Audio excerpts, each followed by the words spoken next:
First about siblings, I mean, again, I could talk mostly to my own experience. Younger kids have less trouble understanding that gender is a spectrum or fluid than adults do. So yeah, my kids didn't have much problem with understanding that their sister was their sister. They actually kind of pretty much knew that already. They saw her from the day she was born, and they saw her develop and grow, and they could see that she wasn't changing as a person. She was always herself. So the only issue I had with my two older kids was I was really nervous about not paying them enough attention because we were going through this struggle with my youngest daughter, and so that was my main concern, was that they might feel like they're being sort of neglected or left out or forgotten about. So we tried our best to make sure that they weren't feeling that way. But they had no issues. In fact, my oldest daughter was the one that suggested that my younger daughter change her name. When she changed her name, she kind of had her own little conversation with her and said, if she asked me what I would have named her if she had been born a girl, and I told her, and she asked my youngest daughter, would you like that name? And it was like this big, yes, please, So they had this conversation. They decided that she was gonna be who she was and use that name from then on.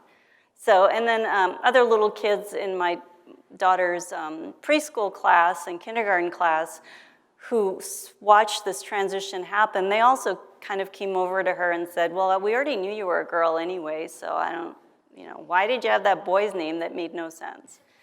So, yeah, little kids get it. It's one of those things that adults, once they grow up having this sort of like schema entrenched in their mind, it's a lot harder to let go of that whole binary schema once you're an adult, but kids don't have it entrenched yet, so.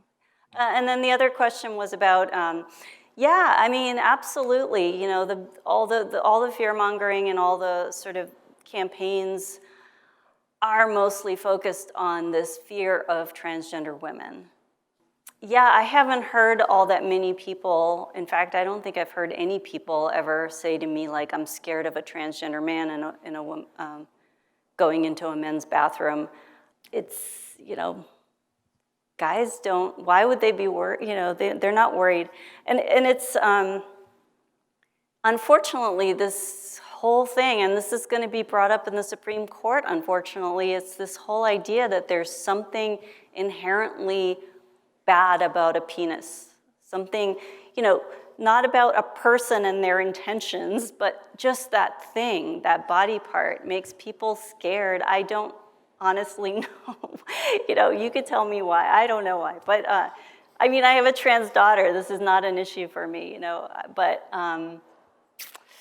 yeah, for some reason, it's that thing. And it's like this idea, and it's not borne out in reality that there's the data and the statistics show that when you have non-discrimination protections for trans people in any city around the country or the world, you don't have this like huge spike all of a sudden in predatory crimes. You don't have these like crazy, scary men in dresses in the bathroom waiting to pounce on people. That just doesn't happen. It's not, we know this is not an epidemic, and this is why law enforcement people and politicians, when they look at the statistics, they have to admit, like, yeah, nothing bad really happened as a result of this. But people still say, but we're all psychologically traumatized now. Well, where's that psychological trauma coming from? It's this idea, and this is what we have to work on, is figuring out how to get people to let go of this idea that a person with a particular body part is inherently bad.